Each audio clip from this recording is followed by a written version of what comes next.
I know that in the last presentation, Jeg ved, at i den sidste præsentation, we went significantly over time. så gik vi meget over tid. I'm sorry about that. Det er jeg ked af. I wanted to finish that subject Jeg vil gerne færdiggøre det emne as one complete subject som et helt emne,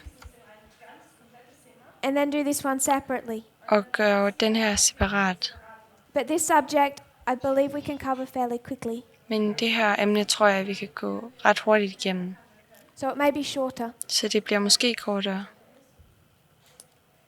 We've discussed this history of the Civil War, Vi har diskuteret dette emne om borgerkrigen 61 61 to 65, til 65. and we know that it had two themes, Og vi ved, at det havde 2 temaer. two parables created from the same story. 2 lignelser, som blev skabt fra samme historie.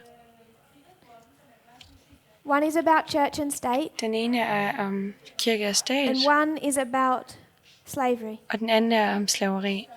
We're putting the subject of church and state to one side. Vi lægger emnet om kirke og stat til siden. We'll discuss the issue of slavery. Vi vil diskutere emnet om slaveri. We understand Vi forstår, that the United States, at USA, according to Ellen White, ifølge Ellen she White, describes it as rising out of the earth hun beskriver det som kommende op af jorden in 1798. i 1798.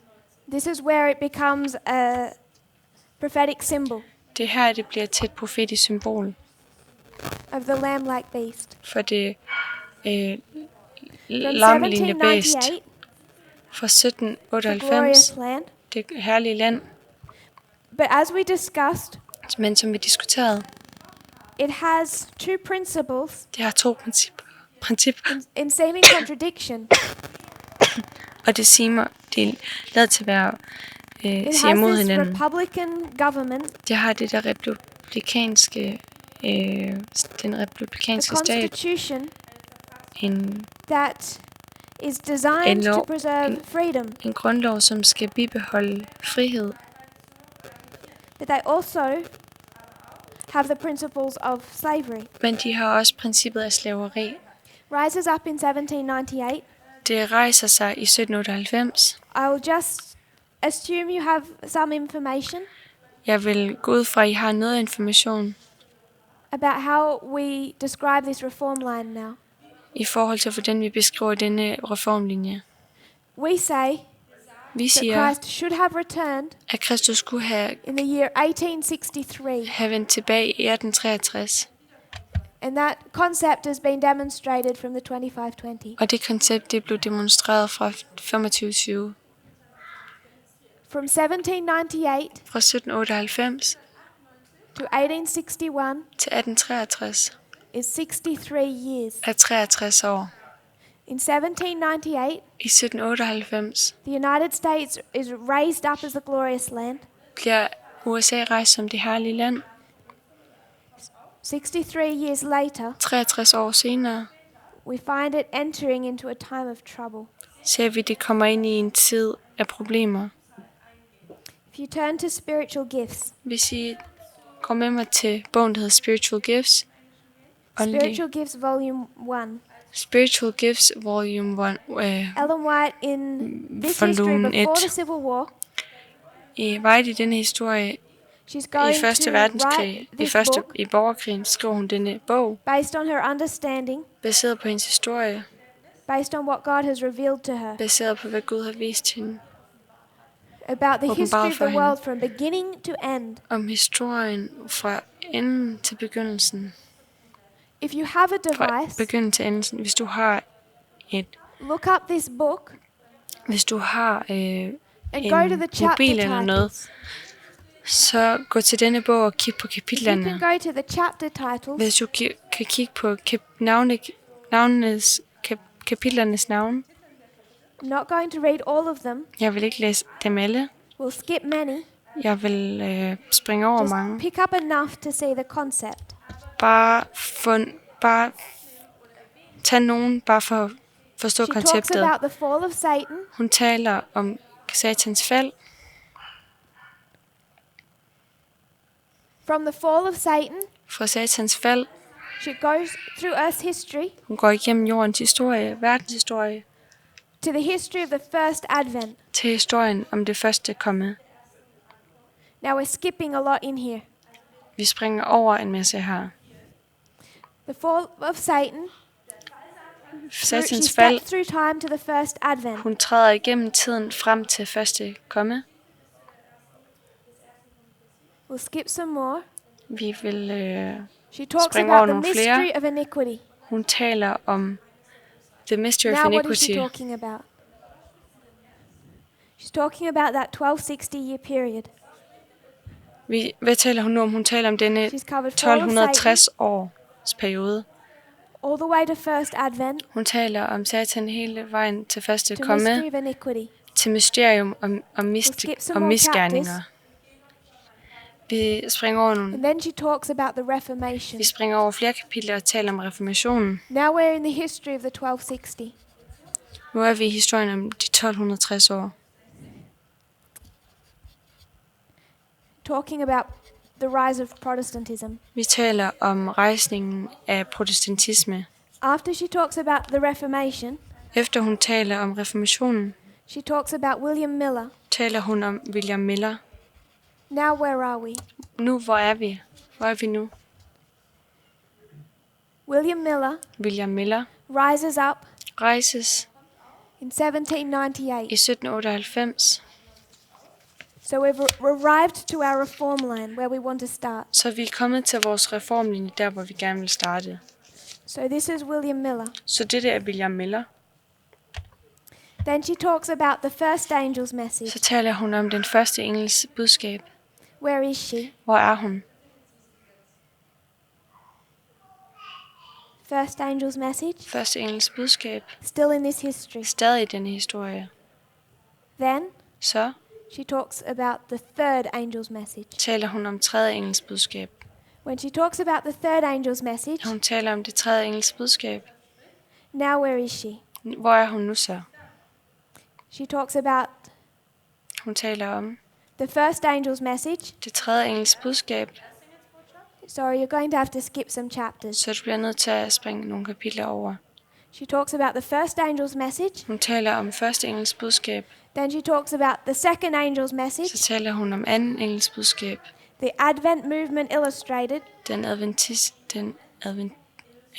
adventiske illustration. bevægelse udtrykt. That's En anden 4 bevægelse. chapters. Det er 4 kapitler. First angel's message, Første engels budskab. second angel's message, Andet engels budskab. the Advent movement illustrated, Den adventiske Another bevægelse illustration. illustreret. En anden illustration. she's covering that 46-year history Hun går igennem denne 46-årige historie 4 times. 4 gange. Then she speaks about the sanctuary. Så taler hun om helligdommen. When she speaks about the sanctuary, Når hun taler om helligdommen, where is she? hvor er hun så? October 22, Oktober den 22. 1844. 1844. And then Og så she talks about the third angel's message. taler hun om den tredje engels When she budskab. talks about the third angel's message, Når hun taler om tredje engels budskab, she describes it beskriver hun det as arriving in 1844.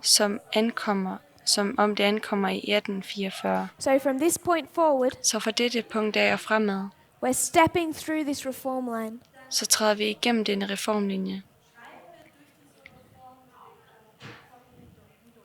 The third angel's message, October 22. Den tredje engels budskab, oktober den 22. And then she talks about a firm platform. Og så taler hun om en fast platform. Now where is she? Hvor er hun nu? She's in the history Hun er i historien after 1844 efter and they're 1844, studying out those truths. når de studerer disse sandheder. After a firm platform, Efter en fast platform, the next subjects det næste emne are spiritualism er spiritisme and covetousness. og Now these chapters are begærlighed. subjects Okay, disse kapitler, disse that Elder emner, Parminder has already studied with many of you, som ældre Parminder, som allerede har studeret sammen med jer, which is why we can skip through these chapter titles. hvilket er derfor, vi kan springe over disse kapitler, navnlig kapitlerne, For those of you unfamiliar with that, som jeg som er ikke bekendt med all det. that we're doing Alt det vi gør, is taking the chapter titles er at tage kapitlernes navne of this book, Spiritual Gifts, af denne bog, spirituelle gaver, and identifying them on this reform line. og identificere dem på reformlinjen. På engelsk er den spiritual gifts. Recognizing this book, Spiritual Gifts, Og anerkender denne bog, spiritual gifts, is written er skrevet in 1858, i 1855, prior to the Civil War. før borgerkrigen.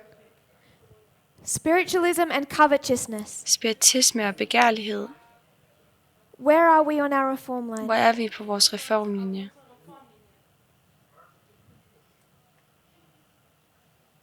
Where? Hvor? Does anyone know? Er der nogen, som ved det? 1850. I 1850. Because what is covetousness? For hvad er begærlighed?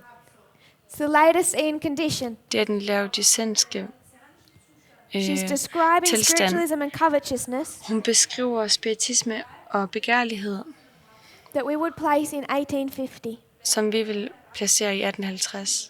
Skip a chapter. Vi springer over et kapitel. Then she speaks about the sins of Babylon. Så taler hun om Babylons synder.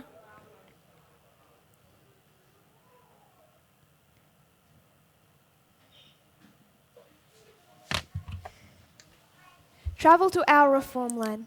Rejse til vores reformlinje. This is our reform line. Det er vores reformlinje.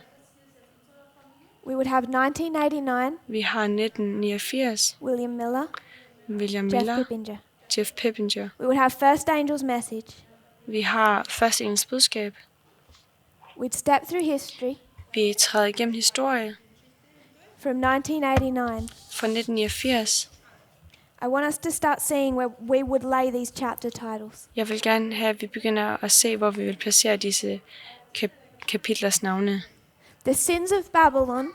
Babylons synder. Next, Næste, the loud cry. det Next. høje råb. Det The næste, third message closed. det tredje budskab lukker. What Slutter. waymark is it Hvilket vejmærke er when the dette, third message is closed? hvor det tredje budskab lukker? It's the close of probation. Det er noget tidens ophør.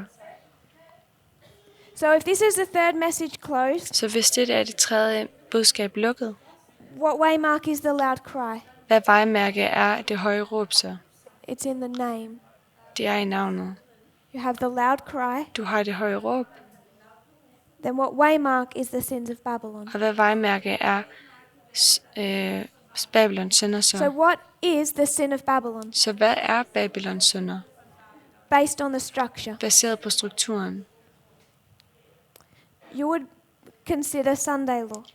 Du vil overveje søndagsloven. The last two chapters. De sidste 2 kapitler. The third message closed. Det tredje Then budskab leads to the lukket. time of trouble. Leder til tiden af problemer. What is the Problemernes last tid. called? Og hvad er det sidste kaldt? Deliverance of the saints.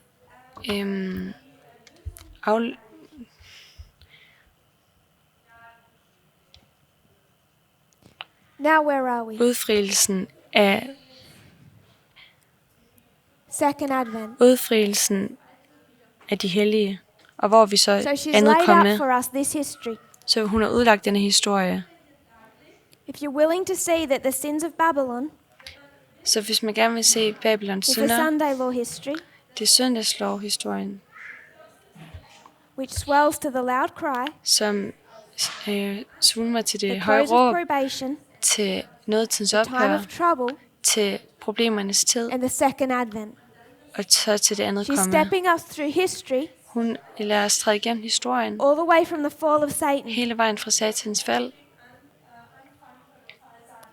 But we want to understand Men vi vil gerne forstå, how she describes hvordan hun beskriver the end of history. enden på historien. If you were to turn Hvis I vil vende med to the mig chapter, The Sins of Babylon, til kapitlet, der hedder Babylons sønner, we're going to paraphrase some portions. så vil vi genfortælle nogle paragrafer. She says that since the second angel Hun siger, siden den anden engel proclaimed the fall of the churches, proklamerede faldet af kirkerne, that's 1844 history, det er 1844-historien, they've been becoming more and more corrupt. de er blevet mere og mere korrupte. They claim to be Christ's followers, De siger, at de er Kristus yet it's følgere, impossible to distinguish them from the world. men dog er det umuligt at se forskel for dem og verden. She describes their fallen state. Hun beskriver deres, I hvor want to langt point de er out faldet. Jeg vil gerne pointere just a little detail, bare en lille detalje, perhaps meaningless. måske meningsløs. The Sins of Babylon Babylons sønner is early writings, er Early Writings 273. 273. Just so you know that in our study we've come full circle. Bare så du ved, at vi i vores studie har været hele vejen omkring. So she describes the condition of Babylon, Så hun beskriver Babylons tilstand, Babylons And then sønders she says- tilstand, og så siger hun, the churches have been filling up kirkerne er blevet fyldt with every unclean and hateful bird. med enhver beskidt og hadefuld The fugl. churches are in iniquity. Kirkerne er i An angel misgerninger. says to her, En engel siger til hende, their sin and pride have reached unto heaven. deres synd og stolthed har nået himlen. If your sin and pride has reached to heaven, Hvis din synd og stolthed har nået himlen, what is about to happen to you? hvad der så vil ske med dig? It can't go any higher. Det kan ikke gå højere. No more time to sin. Ikke med tid til at synde. She says, Hun siger, their portion is prepared. deres portion er klar, So their sin and pride have reached to heaven. så deres synd og stolthed er nået himlen. God is ready to respond. Gud er klar til at svare, Justice and judgment have been sleeping, lige så vel som en dom har været sovende, but will soon awake. men snart vil vågne. She says, Hun siger, the fearful threatening of the third angel den frygtfulde trussel af den tredje will be engel realized, vil blive realiseret, because the cloak of religion fordi forstoppelsen af religion is covering the greatest crime. dækker de største forbrydelser. Be aware, Vær, when this crime is judged, når denne forbrydelse den bliver, it's the work of dømt. the third angel. så er det tredje engels arbejde. I stedet for prop, som jeg sagde tidligere, som en der Executive kappe, work det er det udøvende magt of the third angel. af den tredje engel. And then she says Og så siger hun, that this crime at denne forbrydelse, that the nation has been undertaking som nationen har taget del and i, the churches have been allowing og som kirkerne har tilladt, is the crime of slavery. er forbrydelsen af om slaveri. So the nation has been engaged in a crime. Så nationerne de har taget del i en forbrydelse, That crime is permitted for 63 years. og den forbrydelse har været accepteret i And when 63 God år. pours out judgment Og når Gud han giver dom because of that crime, på grund af den dom, it will be the executive work så bliver det den udøvende magt, det of udøvende the arbejde third angel. af den tredje engel. That crime is slavery. Den forbrydelse af slaveri. And that work Og det arbejde is the history of the civil war. er historien om borgerkrigen. She says, Hun siger, for those slave owners, for de slaveejere, those pastors for disse præster, who've allowed slavery, som har tilladt slaveri. When God executes his judgment Når Gud han udøver sin in the Civil War, sin dom you i would better off civilkrigen, being an atheist or a Catholic. så er du bedre værende en ateist eller en God will katolik. be kinder to an atheist and a Catholic Gud vil være blidere mod en katolik eller en ateist, than a Protestant who sanctions slavery. end en protestant, som accepterer slaveri. She says, Hun siger, God's anger will not cease Guds vrede vil ikke blive until mindre, he has caused the land of light før han har fået landet af lys, to drink the last drops of the cup of his anger. til at drikke den sidste dråbe i koppen af hans vrede. Den sidste dråbe, Until he has rewarded unto Babylon double. indtil han har givet Babylon det dobbelte. Reward her even as she rewarded you. Giv hende hendes, det, hun Double fortjener, unto så her meget som double, hun har givet dig. Det dobbelte af det dobbelte. according to her works, I forhold til hendes in the arbejde cup she has filled. i koppen, som hun har fyldt. Fill to her double. Fyld op til hende det dobbelte. What is Ellen White quoting? Hvad citerer Ellen White? Where is she getting those passages from? Hvor får hun disse passager fra? What chapter? Hvilket kapitel? Revelation, Åbenbaringen. chapter Kapitel 18, 18. started in verse 4. Starter i vers 4. Revelation 18:4. Åbenbaringen 18:4. Ellen White is quoting directly from Revelation 18. White, hun citerer direkte fra kapitel 18.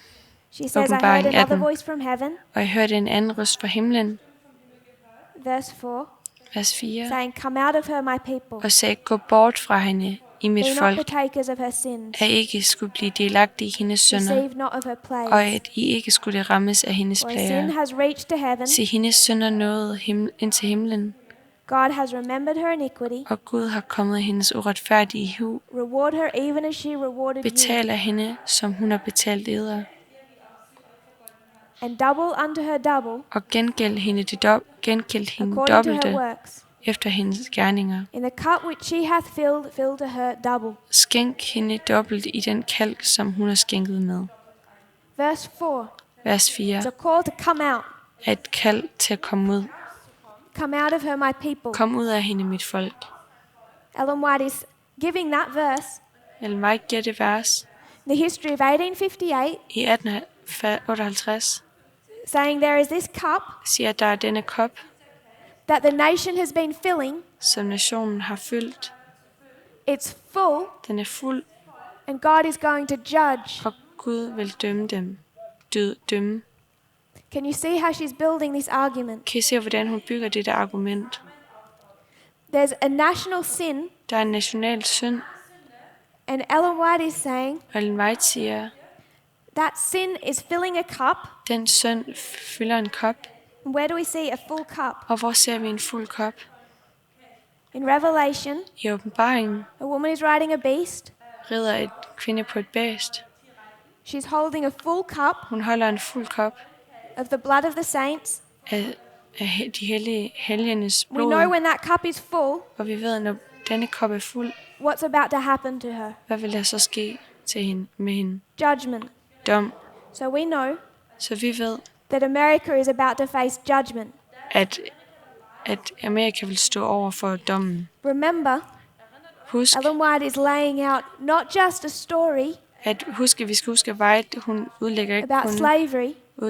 ikke kun She's en laying out historie a om reform line of slaveri. the end of the world. Hun udlægger en reformlinje om verdens ende.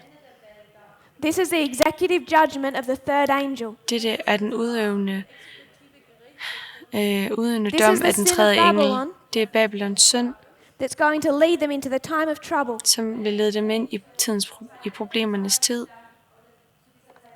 The whole of spiritual gifts Hele spiritual gifts is written in this context er skrevet i denne kontekst, where Christ should have returned hvor Kristus kunne have og skulle have været kommet tilbage in 1863. i 1863.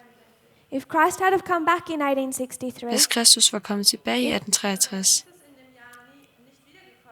they have all of the information. så har de al informationen.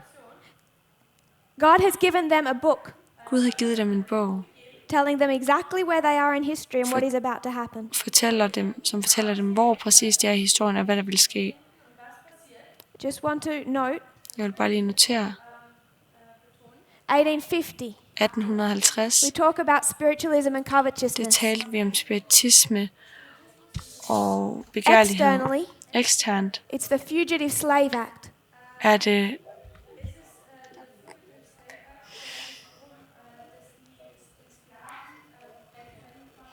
The Fugitive Slave Act said, den flygtige slavehandling siger, if you're anti-slavery and you're in the north, hvis du er slave og du er i Norden, and you see a slave og du ser en slave, and you don't arrest that person, og du ikke arresterer den person, you can be charged with a crime. så kan du blive dømt, eller så kan du blive anholdt, som om du har begået And if someone en comes to your forbrydelse. house Og hvis nogen kommer til dit hus and says that there is an escaped slave in your neighborhood, og siger, at der er en undsluppet slave i dit and you naboskab, don't help search and catch that slave, og du ikke hjælper med at finde og fange den slave, you will be charged with a crime. så kan du blive This anholdt for en Fugitive forbrydelse. Slave Act Denne flygtige slavehandling forces you to accept the sin of the nation tvinger dig til at acceptere nationens synd and participate in it, og tage del i den. not just in the forehead. Bare ikke kun i panden. You don't have to accept slavery. Du behøver ikke acceptere slaveri. You can accept slavery in the hand. Du kan acceptere slaveri i hånden. You have the option of the forehead or the hand. Du har valgmulighederne i hånden And if eller you i reject hovedet. either, Og the government can charge you. hvis du siger nej til begge, Ellen White så spoke kan- of this law. så kan staten sigte dig. White taler om She denne says the lov. fugitive slave law Hun siger, at den flygtige slavehandling was designed var designet to crush out of man til at every noble, generous feeling of sympathy, tage ud af mennesket enhver adel hver adel that should arise sympati, in his heart for the oppressed and suffering slave. som kunne komme for den undertrykkede slave. It was in direct opposition to the teaching of Christ. Det var i direkte i modsigelse til hvad Kristus sagde. Og Is now upon Guds the north dom er nu over i Norden, because they submitted to the slave powers, fordi de overgav sig til slavemagterne.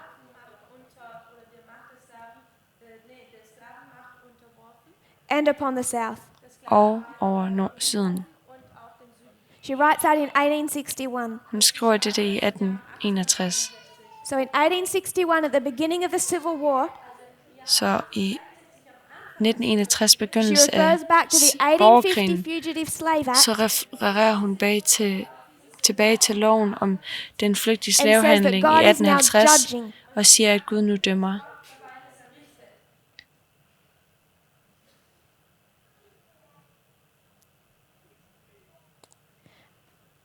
Her husband, Hendes James White, mand, James he made White, the claim han påstod, that based upon his and others' understanding of prophecy, baseret på hans forståelse og andres forståelse af profeti, slavery would never end. så vil slaveri aldrig nogensinde ende. He says this darkest and most damning sin of the nation, Han siger, at denne mest mørke og mest forbandende synd af as we see nationen, it in prophecy, som vi ser det i profetien, will finally end at the second advent. vil endelig ende ved andet komme. So for James White, Så for James I White, would suggest his wife så vil jeg foreslå hans hustru and our pioneers, og vores pionerer, when they see this issue of slavery, når de ser dette problem angående what are they slaveri, expecting? hvad forventer de så? They're not expecting for it to be abolished. De forventer ikke, at det skal blive stoppet. They see quotes that suggest that it will not end until the second advent. De ser citater, som siger, at det indikerer, som indikerer, at det ikke vil And this is the ende, whole at det ikke vil ende context før of andet this komme. book. Og det er hele konteksten af denne bog. That we have close of probation, Vi har noget tidens ophør, judgment, time of trouble, dommen, problemernes tid second advent. og andet komme. Because there's a national sin. Fordi der er national synd. The national sin is slavery, Den nationale synd er slaveri, and God is about to judge. og Gud han er ved at dømme.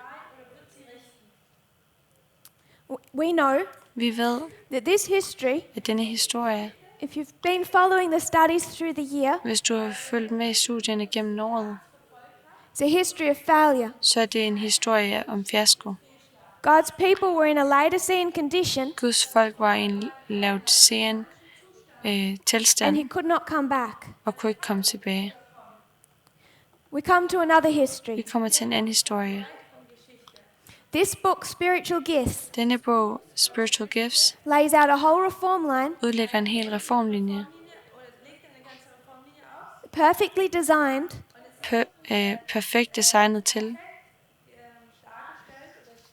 to prepare God's people, at forberede perfectly designed to prepare God's people perfekt designet til at forberede Guds folk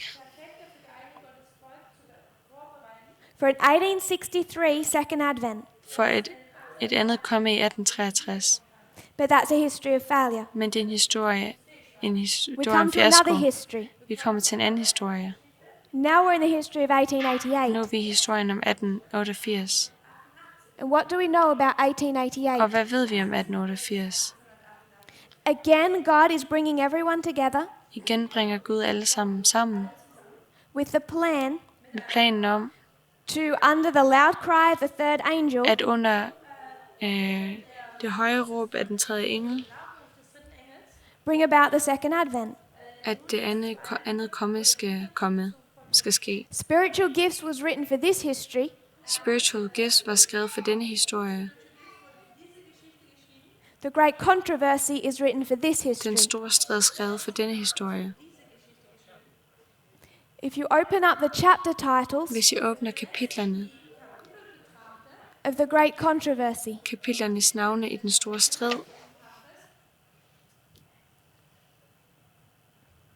she doesn't take you all the way back to the fall of Satan. så tager hun dig ikke hele vejen tilbage til Satans fald. We'll start at the destruction of Jerusalem, Vi starter ved destruktionen af Jerusalem. 70 AD. 70 AD. The destruction of Jerusalem. Destruktion We'll skip af chapters. Jerusalem. Vi skifter kapitel. We'll work our way down Vi arbejder vores vej ned to an American reformer. til en amerikansk reformator. Destruktion af Jerusalem var i AD. Now where are we? Var i Jerusalem efter Kristus. We're here.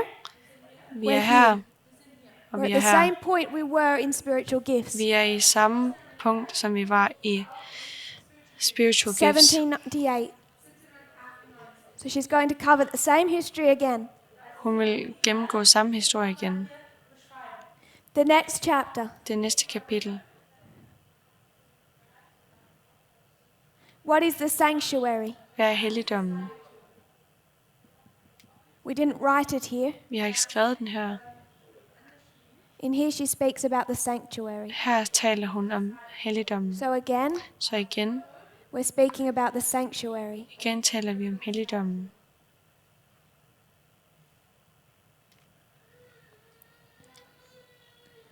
What is the sanctuary? Snares of Satan. Hvad er helligdommen? What are the snares of Satan? Hvad er spiritualism, Hvad er snarere and Satan? covetousness. She's going to cover Spiritisme these og subjects a begærlighed. couple of times. Hun vil gennemgå disse emner flere gange. She focuses on spiritualism. Hun fokuserer på spiritisme. In the chapter, Can Our Dead Speak to Us? I kapitlet Kan vores døde tale til os?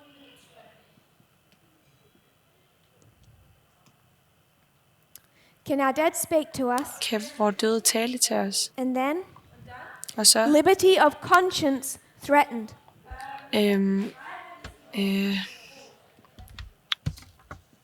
Samvittighedsfrihed. Liberty of conscience threatened. Samvittighedsfrihed troet. The impending conflict Den ventende konflikt. the scriptures a safeguard, Skrifterne protection. en beskyttelse.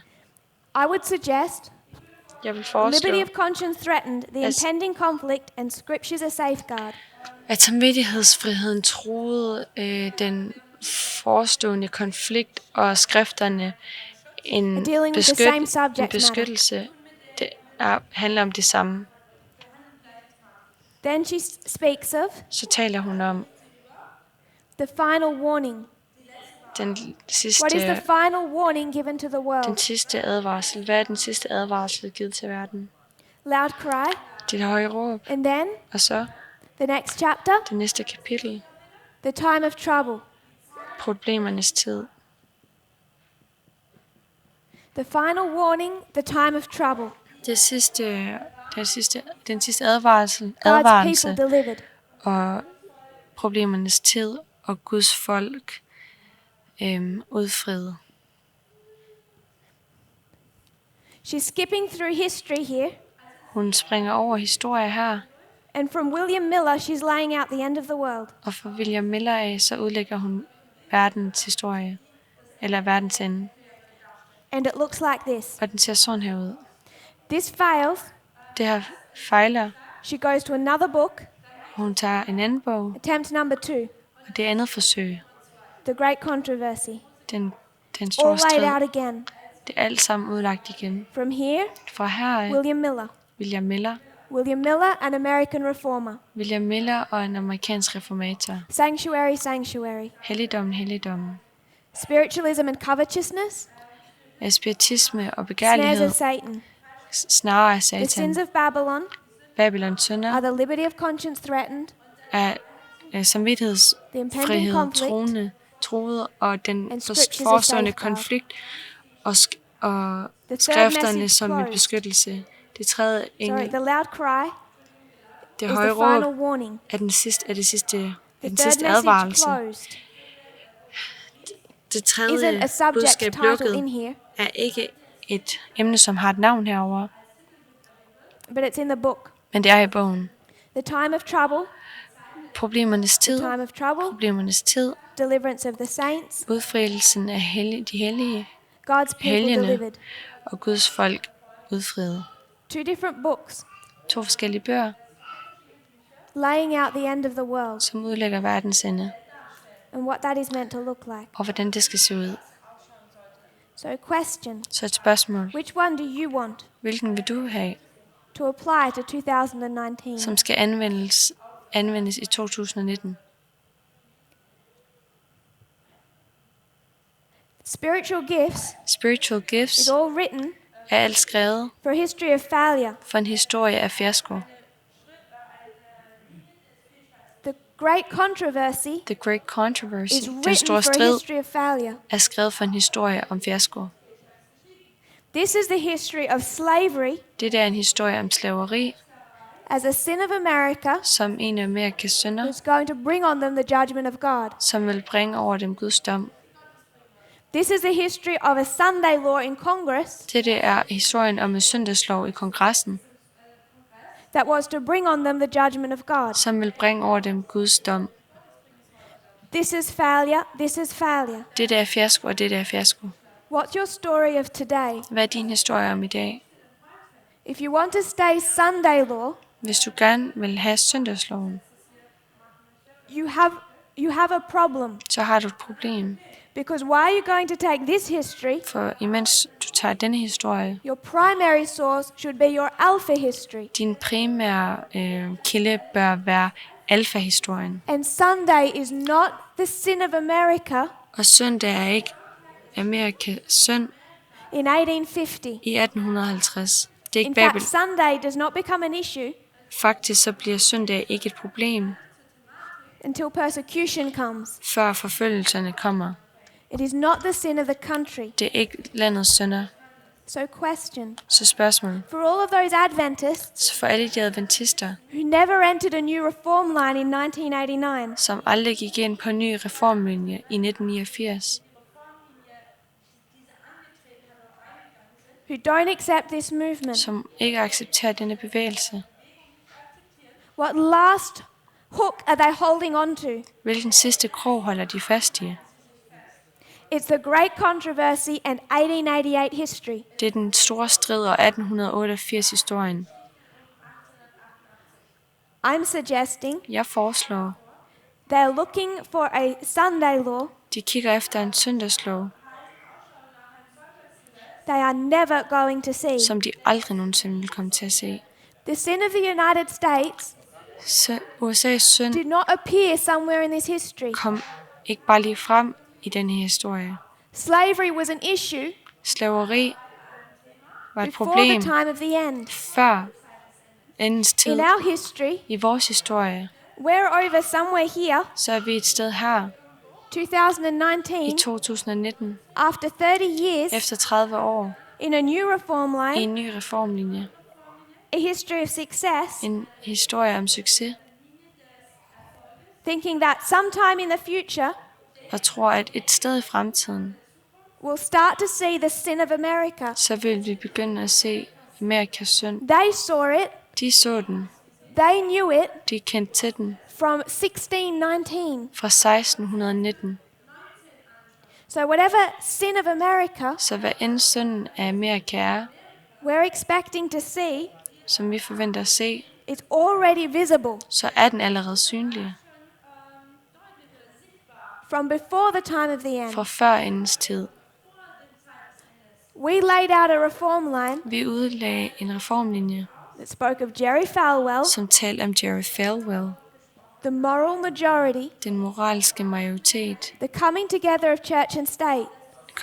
den sammenkomst af Not kirke one og of stat. those issues Ikke en af disse problemer, that they're fighting for som de kæmper for, have anything to do with Sunday. har noget som helst at gøre med med We're in søndagen. 2019. Vi er i 2019.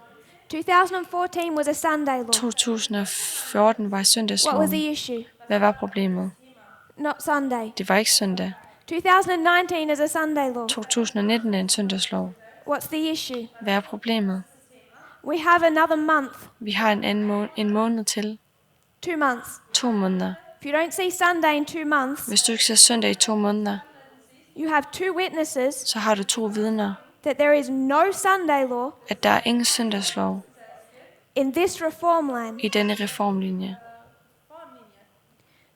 2 histories of failure. 2 historier om fiasko. Spiritual gifts Spiritual gifts is written for this history. er skrevet for denne historie. The great controversy Den store strid is written for this er history. skrevet for denne historie. What's written for our history? Hvad er skrevet for vores historie? Parables. Lignelser. So this is a parable, Så det der er en lignelse, and this is a parable. og det der er en lignelse. And we need both. Og vi har brug for begge. We come to our reform Vi line, kommer til vores reformlinje, and the current issues we're identifying og de nuværende problemer, som vi står overfor, stem from both histories. er for begge historier. This history Denne historie is a history of inequality. er en historie om ulighed. This history Denne historie is a history of a combination of church and state. er en historie om kombinationen mellem kirke og staten. In our history, I vores historie from 1979 fra 79, You have the church så har du kirken, controlling the state som kontrollerer staten, to enforce inequality. som tvinger dem til We've already taken til at indføre en principles ulighed. Vi har allerede taget principperne from both parable stories. for begge lignelseshistorier. Most Adventists De fleste would adventister be very uncomfortable vil være rigtig ukomfortable, based on their quotes baseret på deres citater, to say there is no Sunday law in Congress. med at sige, at der ikke er nogen søndagslov i kongressen. They have to be consistent. De skal være konsistente.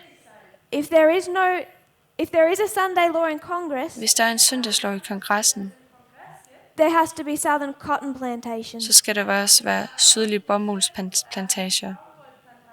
There has to be slavery. Der skal være slaveri. Because if you want to take the great controversy Fordi hvis du vil tage den store strid, as a description of the end of the world, som beskrivelsen af verdens ende,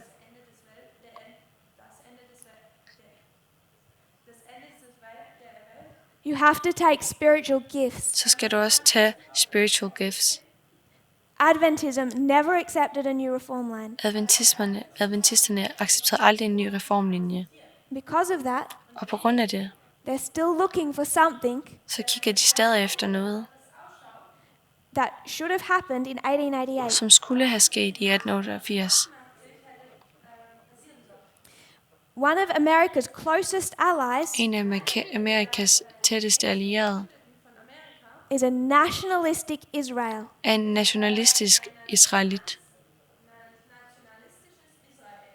His son-in-law Hans is svigersøn Jewish. er jøde.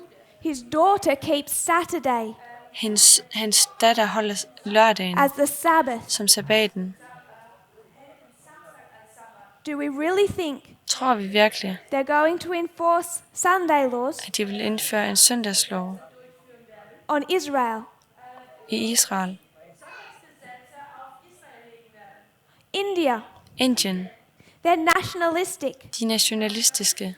They follow Donald Trump. De følger Donald Trump. They're going to keep Sunday. De vil forblive med at They're holde going to søndagen. keep Sunday. The issue is not Sunday. De vil holde søndag, men problemet er ikke søndag. 2014 2014 Sunday law. var en søndagslov. Inequality Det er ulighed, being enforced by church and state coming together. som bliver tvunget frem af kirken, som kombinerer sig med staten. After 2014, Efter 2014 country after country fall to populism. falder land efter land til populisme. Brazil is one of the most classic examples. Brasilien er en af de mest klassiske eksempler, But there are many others. men der er mange andre. Australia, one of them. Australien er en af dem, And there's this worldwide wave of populism. og det her verdensvide. Trump Af is finding populisme. more and more allies. Her finder Trump flere og flere All allierede, stems from Sunday law. og det stammer alt sammen fra søndagsloven. Og det kommer alt fra We've søndagsloven. studied all this week Vi har studeret hele ugen. about these issues. Vi har studeret hele ugen om disse problemer. Slavery through this history, inequality, Slaver fra denne historie af and ulighed, seen how it's a parable og ser, hvordan det er en lignelse for our reform for line. vores reformlinje. What you don't realize we've been doing Hvad du ikke indser, at vi har været i gang med, is applying spiritual gifts as a parable. er, at vi har anvendt spiritual gifts som en lignelse. All you need to do Alt det, du har brug for, is be comfortable with that er at være komfortabel med dette, and apply it to the great controversy. og anvende det med den store The strid. exact same there. Gør præcis det samme. The civil war and inequality in our history Borgerkrigen om ulighed i vores historie, over det, looks like a parable of this. ser ud til at være en lignelse som dette. Then the church and state Så har vi kirken og staten, that's already together in our history som allerede er sammen i vores historie, is a parable of this. er en lignelse af dette. I like to think of it this way. Jeg vil gerne tænke på det på denne måde. There's 10 commandments. Der er 10 bud. 6 6 are about how you treat other people. handler om, hvordan du behandler andre folk. 4 4 are about how you relate to God. handler om, hvordan du relaterer til Gud. This history Denne broke the historie 6. brød 6 af dem. This history broke the 4. Denne historie brød 4. This history breaks the 10. Denne historie bryder 10. You have triple application. Du har en tredobbelt anvendelse. First history, Første second historie, history anden equals the third historie history. er lige med tredje historie. What you've been hearing all week, Hvad du har hørt hele ugen, that people are so afraid at folk er så bange about how far we take it, i forhold til, hvor langt vi that vil you tage den. cannot go to a great controversy quote Så du kan ikke gå til et citat fra den store strid about Sunday law and the sins of America om søndagsloven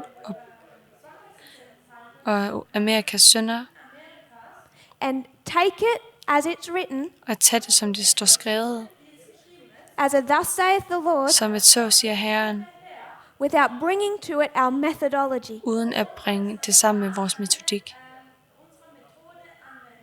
without treating it as a parable. uden at behandle det som en lignelse. One final point. En sidste pointe. Going to build a reform line. Vi vil bygge en reformlinje. I'll place it here. Jeg vil placere den her. This is 1989. Det her det er 1989, This is 2019. 2019. What waymark is this? Hvilket vejmærke er det? It depends. Det afhænger. I want to build a reform line Jeg vil bygge en reformlinje, that's not for a priest. som ikke er for en præst. But if you're faithful, Men hvis du er trofast, it is for you. så er det for dig. The reform line of the 144,000. Det er reformlinjen for de 144.000.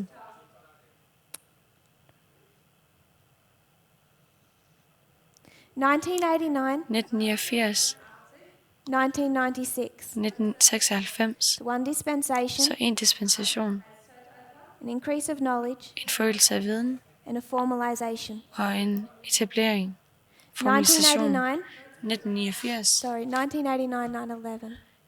Jeg mener 1989 og sådan 11. september. 1989 to 9/11, Fra 1989 til there's 1991 an increase til of 11. knowledge and a september formalization. er der en forøgelse af viden og en It's the repeating pattern etablering. we've been discussing. Det er et repeterende mønster, som vi har diskuteret. Not in detail here, but previously. Ikke som vi har diskuteret her, men som vi har snakket om tidligere. Plowing, Plovningen, early rain. det tidlige regn. If you're a priest, Hvis du er en præst, you're in a dispensation of 2014 to 2019. er du en dispensation fra 2014 til 2019.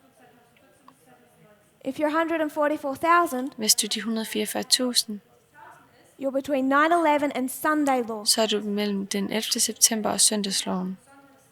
This one. Denne her. Denne is part of a repeating pattern. Er en del af et repeterende mønster 9/11 to Sunday law, fra den 11. september til which søndagsloven, must mean there is an increase of knowledge hvilket må betyde, at der er en forøgelse af viden and a formalization. og en formalisering. What two waymarks do you have between 9/11 and Sunday law? Hvilke to vejmærker har du mellem den 11. september og søndagsloven? 2019 and Panium. 2019 og Panium. So for the moment, Så for øjeblikket, remove from your mind the line of the priest. så fjern fra jeres tanker præsternes linje. It's 2019, Det er 2019. you're 144,000, Du er 144.000. and you're at the increase of knowledge, Og du er forøgelsen af viden. Du er forøgelse af viden. not the close of probation. Ikke nødtidens ophør. And this increase of knowledge Og denne is forøgelse af supposed to be viden about what subject? bør være om hvilket emne. Sunday law. Søndagsloven. There's an increase of knowledge about Sunday law, Der er en forøgelse af viden om søndagsloven. and a formalization about Sunday law. og en formalisering af søndagsloven. So the message of this year Så budskabet i dette år is twofold. er From toenigt. one perspective, Fra et perspektiv it's the midnight cry message. er det midnatsråbet. From another Fra et perspective, andet perspektiv this message is the increase of knowledge er dette budskabet forøgelse af viden for the 144,000. for de 144.000. An increase of knowledge about that Sunday law, En forøgelse af viden om denne søndagslov, which is why this year hvilket er derfor dette år we're discussing slavery diskuterer vi slaveri and inequality. og ulighed. This year there's been two subjects Dette år har der været 2 emner, that have been taught. som er blevet lært. One of them, En af dem, this concept det er det koncept of the sin of Babylon, om Babylons synder, what we call hvilket vi kalder as a parable som en lignelse from the 1888 history, fra 1888-historien, a Sunday law. en søndagslov. Another subject, Et andet emne Islam. er islam. In Brazil, from about January, I Brasilien fra omkring the januar subject began to open begyndte et emne at åbne sig regarding the Millerite understanding i forhold til milleritternes forståelse of the final verses of Daniel 11. af de sidste vers af Daniel 11. What began to open up Hvad det, der begyndte at åbenbare sig, was a greater unwrapping of the subject of Islam. var en større forståelse af rollen af islam. We can see Vi kan se, that on this waymark of Sunday law, at ved dette vejmærke om af søndagsloven, we need a greater understanding of both issues. skal vi have en større forståelse af begge emner. We know that Islam Vi ved, at islam features at this waymark, exhibits itself. viser sig selv her. So the increase of knowledge of this waymark, Så forøgelsen af viden ved dette vejmærke, which is this year, hvilket er dette år, we have an greater understanding of Islam har vi en bedre forståelse af islam and a new understanding of the sin of Babylon. og en ny forståelse af Babylons synder. So if people are worried Så hvis folk de er bekymrede, how far this is going to go, hvor langt det her det vil gå ud, we're only at the increase of knowledge. så er vi altså kun ved forøgelsen af viden. Så er vi kun ved Wait till forøgelsen you af get to the viden. formalization. Men til du kommer til formaliseringen. We don't know what's coming, Vi ved ikke, hvad der venter os. but I hope you can see Vi ved ikke, hvad der kommer, men that jeg there's håber, a I kan se, consistency to what we're doing. at der er en konsistent ting i det, vi gør. I really hope Jeg håber virkelig, no one listening at ingen, som lytter, is discouraged by these developments bliver taget mod bliver taget fra dem ved dette, and feels that they have safety og føler, at de har sikkerhed going back to the church. i at gå tilbage til kirken. If you feel that way, Hvis du føler sådan, when you go back to the church, når du går tilbage til kirken, go to the church pastor. så gå hen til pastoren af Take kirken. with you Tag med dig all the quotes he can't explain alle de citater, som han ikke kan forklare, and ask for an honest answer. og spørg efter et ærligt svar. Take to him Tag med til ham the 98% of the Bible de 99% af Bibelen, that he has no explanation for. som han ingen forklaring har på. Ask him Spørg ham, why one glorious land hvorfor et herligt land was allowed to slaughter the original inhabitants, blev tilladt at dræbe de and for the next de indbyggere, der glorious var, land it's abhorrent.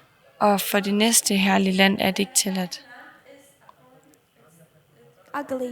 Og for det næste Why for land er one det glorious grimt. land they have slavery, and the other one it's sin. For det ene herlige land er det slaveri, og for det andet herlige land er det synd. Ask him Spørg ham, Why we have changed so much from these quotes. Hvor vi har ændret os så meget fra disse citater. Go to conservative Adventism Gå til konservative adventister and ask them to explain spiritual gifts. og spørg dem efter at forklare spiritual gifts. If you aren't happy with the answers this movement has, Hvis du ikke er tilfreds med de svar, som denne bevægelse har. understand many people are troubled. Jeg forstår, at mange folk, at de føler sig, at de føler sig utilpas. Men forstå, No other church, der er ingen anden kirke, organisation organisation of any type af nogen som helst type, has an answer har et svar for the questions you still should have. for de spørgsmål, som du stadig bør have. It's only our methodology Det er kun vores metodik, that unlocks this history som åbenbarer disse and historier explains to us og forklarer os these passages.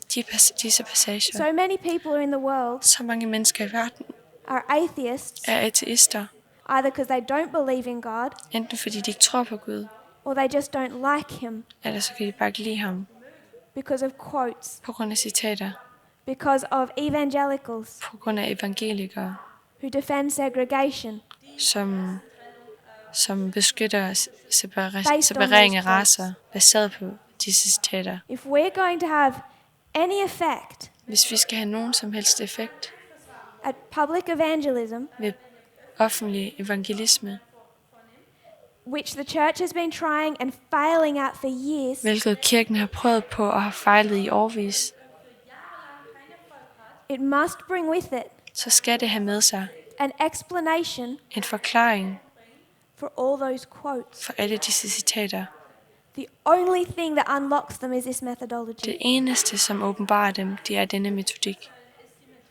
So finally, Så endelig, to summarize, for at opsummere, we've been discussing vi har diskuteret this issue of slavery. det problem om slaveri.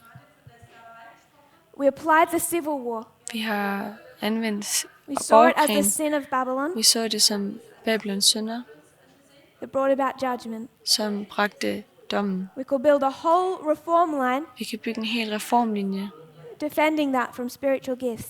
som forsvarer det baseret på spiritual gifts. At the same time, Og på samme tid, exactly 30 years later, præcis 30 år senere, Ellen White writes another book skriver Ellen White en anden with bog another reform line med en anden reformlinje, based on Sunday law in Congress. som er baseret på søndagsloven i kongres. And she says in this book Og hun siger i denne bog, that what will bring about det som The end of the vil ske, world. det som vil gøre, at verden kommer, is the Sunday laws, er søndagslovene, the push for Sunday, øh, currently in progress.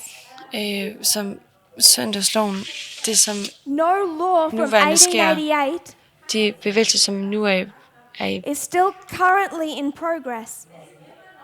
det, som er fra You 1888. can't take that quote and apply it now. Du kan ikke tage dette citat og anvende det nu. What we are given Det, som vi er givet, is line upon er line. linje over linje. Spiritual gifts is a line. Spiritual gifts er en linje. The great controversy is another line. Den store strid er en But you anden need to linje, apply both of them men du skal anvende begge. using the same principles Brug de samme principper to our reform line. til vores reformlinje. And when we do that, Og når vi gør dette, this waymark, så bliver dette vejmærke, the sins of Babylon waymark, Babylons syndevejmærket.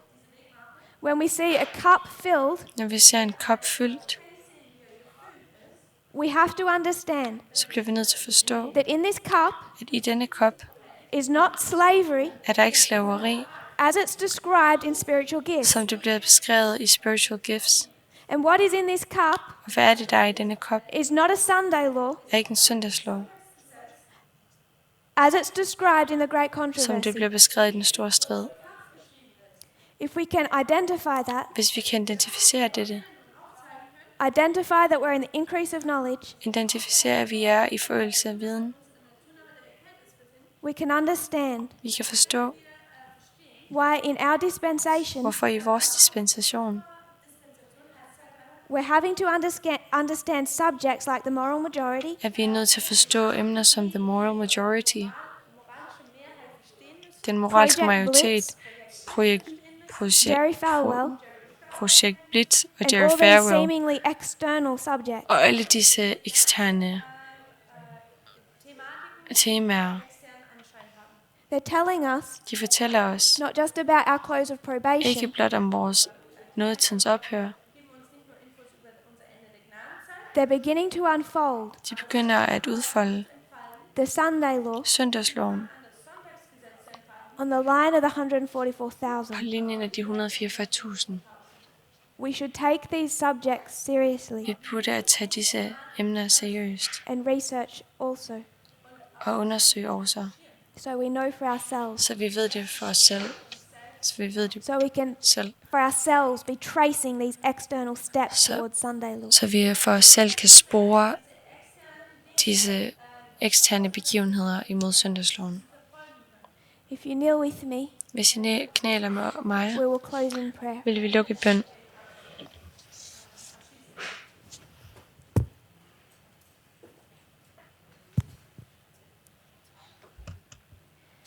Dear Father in heaven, Kære far i himlen, thank you for this camp meeting. tak for dette lejrmøde. Thank you that so many people have come together. Tak, at der er så mange mennesker, som er kommet sammen. All week, Hele ugen we've sat together, har vi siddet sammen. not separated by nation Ikke separeret på grund af vores nation, or race eller race, or gender. eller køn. We've sat as one movement, Vi har siddet som en bevægelse, and we've been able to talk to each other, og vi har været i stand til at tale med hinanden, get to know each other. lære hinanden at kende. Thank you for this spirit. Tak for denne ånd. Thank you for this movement. Tak for denne bevægelse. I pray, Lord, we'll become closer Jeg beder her, at vi må blive tættere med The hinanden. walls will continue to break down. At væggene må blive ved med at blive taget ned. Thank you for the changes that you are making. Tak for de ændringer, som du laver. We have a little greater glimpse Vi har et lidt herligere glimt of who you really are. af, hvem du virkelig er. There is still so much to come. Der er stadig så meget, som kommer. I pray that we will not be discouraged. Jeg beder, at vi ikke må blive taget May we mod fra os. understand the beauty of your character and what you're doing. Må vi forstå smukheden af din kærlighed og hvad du laver, hvad du gør. Give us a clearer and clearer picture Giv os et klarere billede, of what you also want us to represent hvad du også ønsker os at repræsentere and reflect to the world. og reflektere til verden. I pray this in Jesus' name. Det beder jeg i Jesu navn. Amen. Amen.